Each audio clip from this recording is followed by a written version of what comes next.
Sa Malaysia, arestado isang lalaking Malaysian-Chinese na suspect sa pagkamatay ng kanyang Pilipinang misis na isang buwan pa namang buntis. Ang mga kaanak po ng biktima dito sa Pilipinas sumisigaw ng hustisya. Balita hatid ni Sandra Aguinaldo.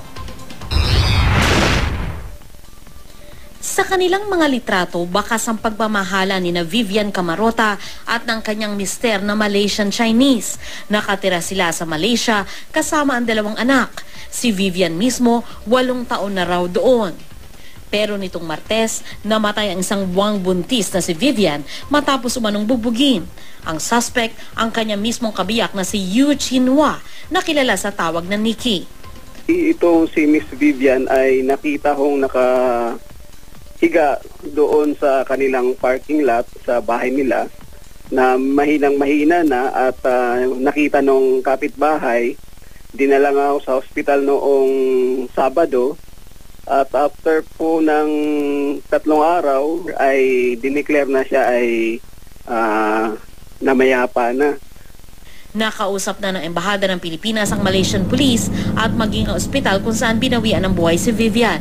Based on the initial investigation ng police, ito raw po ay bunga ng pag-aaway ng mag-asawa. At ang cause ng kanyang pagkamatay ay yung blunt abdominal trauma na gawa raw ho ng parang bugbog sa katawan.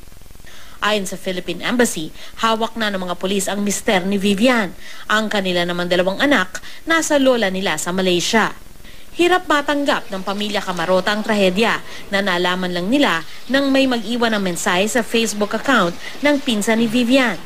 Meron daw pong nag-post dun sa niya na kung sino daw po yung kamag-anak ni Vivian Camarota. Yung pong mga kaibigan niya, kapitbahay niya yung nagdala sa kanya sa ospital na binubuo nga daw po. Siguro po hindi na kaya na kasi buntis nga po.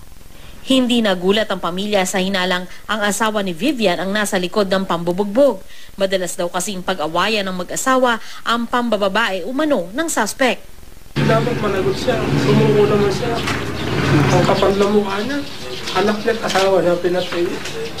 Sisiguruhin po ng Philippine Embassy na matutukan yung pagsasamba ng kaso at may lagay sa kulungan yung may gawa ho ng kanyang pagkamatay. Sandra Aguinaldo, GMA News.